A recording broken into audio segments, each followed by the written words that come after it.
Tirupati corporation పరిధిలో scavengers కాలనీలో ఒక పెంపుడు కుక్కను చంపివేయడంతో తిరుపతి ఈస్ట్ పోలీసులకు ఫిర్యాదు చేశారు ఆ కుక్క యజమాని లావణ్య.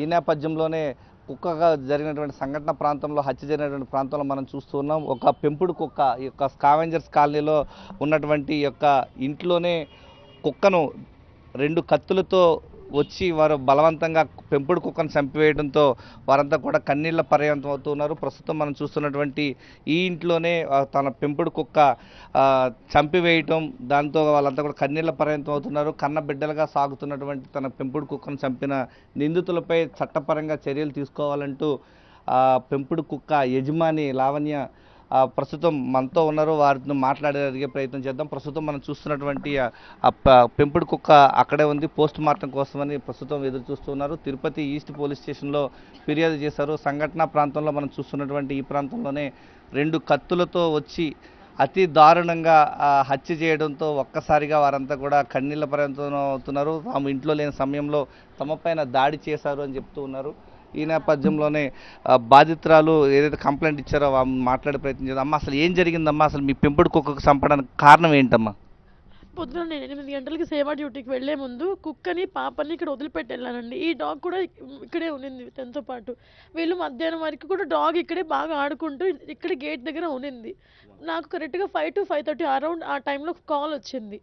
కుక్క నరికేస్తున్నారమ్మా, మీరు రండి అమ్మా అని చెప్పి నా కూతురు ఫోన్ చేసింది. నరికిన వాళ్ళు ఎవరమ్మా అని అడిగితే శివ, సాయి కుమార్ అని చెప్పారు. 2 అన్నతమ్ముళ్ళు. ఫస్ట్ రోకల బండితో కొట్టారంట. అది బయట నుంచి ఇక్కడ గేట్ దగ్గర నుంచి అరుచుకుంటూ వచ్చి ఆ గడప దగ్గర పడుకునింది. సరే పడుకోంది కదా అని వదులుకుంటా వాళ్ళు దౌర్జన్యంగా దూరి దాన్ని అక్కడికక్కడే మెదడుతో 15 ఏట్లు వేసి నరికారు. దాన్ని నరకడంతో పిల్లలు భయపడి రూమ్లో దాక్కోవడం. నాకు ఫోన్ చేశారు, అమ్మ కుక్క చచ్చిపోయింది, కుక్కను కొట్టేస్తున్నారు రా అమ్మ అంటే నేను వచ్చేసరికి కుక్క చనిపోయింది. నేను అరౌండ్ 5:45కి వచ్చాను. ట్రాఫిక్ అంతా ఫుల్ ట్రాఫిక్ ఉంది. తప్పించుకొని వచ్చేసరికి 6 అయింది. ఇక్కడికి వచ్చేసరికి రక్త పడుగులో నా టామీ పడుంది. 4 సంవత్సరాలుగా కుక్కను సాకుతున్నాము. ఇక్కడ ఈవెందో నేనే కాదు, నాకన్నా ఎక్కువ వీళ్ళకి ప్రాణం. ఎందుకంటే నా దగ్గర కంటే ఎక్కువ ఇక్కడే ఉంటుంది. ఇక్కడ ఉన్న డాగ్ని ఇంట్లోకి దౌర్జన్యంగా నరికితే వాళ్ళ వైఫ్ వాళ్ళ అమ్మ అంటారు, మా వాళ్ళు ఇట్లా నరుకుతారు, ఇలాగే చేస్తారు, మీరు ఏం చేసుకోండి, ఎవరికి చెప్పుకోండి అని చెప్పారు. నేను ఈస్ట్లో వెళ్ళి కంప్లైంట్ పెడితే నేను లెటర్ రాసి ఇచ్చాను. సాయి కుమార్, శివకుమార్ అనే అబ్బాయిలు 2 చేరుకొని నా కుక్కను నరికేశారని కంప్లైంట్ పెడితే ఈస్ట్ ఎస్ఐ నన్ను చులకనగా చూస్తుండు. కుక్కలకు కూడా పోస్ట్ మార్టం అంట, కుక్కలకి డెత్ సర్టిఫికేట్ అంట, తల్లి ఎవరు తండ్రి ఎవరు, వాళ్ళ పేర్లు, అది మగదా ఆడదా, పెళ్ళయిందా పెళ్లి కలదా, ఇవన్నీ చులకన మాటలు మాట్లాడి నన్ను బాధ పెట్టిందే కాకుండా నేను ఇచ్చిన లెటర్లో ఒక అతని నేమ్ తీసేసి ఒక నేమ్ మాత్రమే పెట్టారు. అది ఎందుకు అని అడిగితే నరికిన అబ్బాయి శివకుమారే కదా, ఈ అబ్బాయి కాదు కదా అంటారు. లేదు సార్, పిల్లలు చెప్పేది అబద్ధమా? 3 పిల్లలు చెప్తున్నారు సార్, వీళ్ళు అబద్ధం చెప్తారా? నాకేంటి సార్ అబద్ధం చెప్పాల్సిన అవసరం? నేను నా బిడ్డను పోగొట్టుకున్నాను. నాకు ఆడపిల్లలు, నాకు ఎవరు లేరు. మా అత్తమ్మ వాళ్ళకి కొడుకులు లేరు, చనిపోయారు. మగ బిడ్డలాగా సాక్కున్న బిడ్డని ఈరోజు పొట్టన పెట్టుకున్నారు. అది అది అది దొరికిపోయి ఇది మిస్ అయిపోయింది. ఇది మిస్ కాకుండా ఇది కూడా చనిపోవాల్సింది. నిన్న 2 పెంపుడు కుక్కలమ్మ పెంచుకునేది. 2 కాదండి, ఇంకొకటి ఉంది. అది మా మమ్మీ వాళ్ళ ఇంట్లో ఉందండి. సేఫ్ సైడ్కి అక్కడ పెట్టాను దాన్ని. ఇది దొరకలేదు, ఇది తప్పించుకుంది. ఇది తప్పించుకుని దీని కింద దాక్కునేసిందండి. దీని కింద దాక్కోవడం వల్ల ఇది సేఫ్ అయింది, లేదంటే ఇది కూడా చనిపోవాల్సింది నిన్న.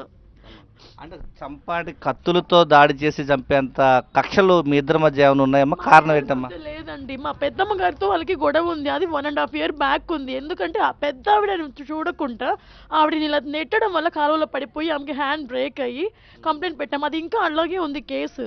ఇఫ్ ఇన్ కేస్ మళ్ళీ ఎప్పుడైనా వస్తే అప్పుడు అది ఎఫ్ఐఆర్ ఫైల్ చేస్తామని చెప్పారు. తర్వాత ఇది పెద్దవాళ్ళ మీద ఏమి చెయ్యలేక మూగజీవాలైన మా బిడ్డల మీద పెట్టి నరికి చంపారు. మేము ఎంత ఇదిగా పెంచుకున్నామో మా ఇంట్లో ఒక బిడ్డలాగా పెరిగిన బిడ్డను ఈ రోజు వాడు పొట్టనే పెట్టుకున్నాడు. ఈస్ట్కి వెళ్తే న్యాయం జరగట్లేదు, వాళ్ళు చెప్పట్లేదు, ఏమి చెప్పట్లేదు. కుక్క చచ్చిపోయి 2 రోజులు అవుతుందండి. దానికి ఏ న్యాయము జరగట్లేదు. నరిగిన వాళ్ళు ఏమో సంతోషంగా తిరుగుతున్నారు, చచ్చిపోయిన మాకేం సార్ జరిగింది న్యాయము? కన్నబిడ్డలా సాగినటువంటి పెంపుడు కుక్క టామీ చనిపోవడంతో వాళ్ళంతా కన్నీళ్ళ పర్యంతం అవుతున్నారు. కన్నబిడ్డ మాదిరిగా పెంచామని చెప్పేసి వారంతా కూడా యజమాని చెప్తోంది లావణ్య. ప్రధానంగా అమ్మ, ఎలా ఉంటుందమ్మా కుక్కతో మీకు అనుబంధం ఎలాంటిది? ఎందుకు మీపై కుక్కను చంపాల్సి వచ్చింది? కొడుకులాగా ఉంటుంది సార్. అది కొడుకులా అనుకుంటాం మేము. మాకు 2 కొడుకులు చచ్చిపోయారు సార్.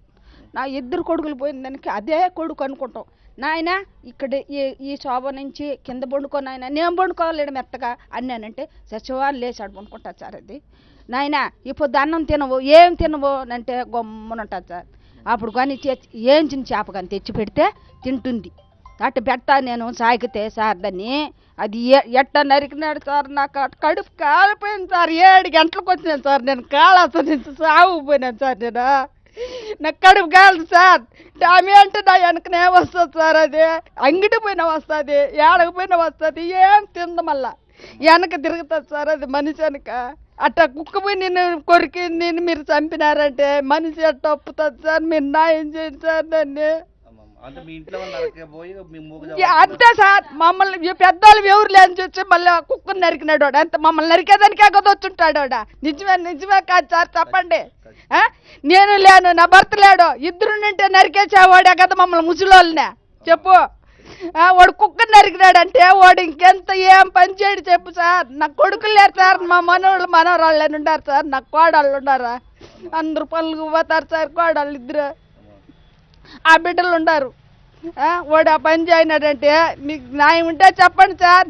తిరుపతి ఈస్ట్ పోలీస్ స్టేషన్లో ఫిర్యాదు చేశారు. ఈ నేపథ్యంలోనే పోస్ట్ మార్టం నిర్వహించిన తర్వాత ఈ కేసుకు సంబంధించి మరింత లోతుగా పోలీసులు విచారణ చేపట్టబోతున్నారు.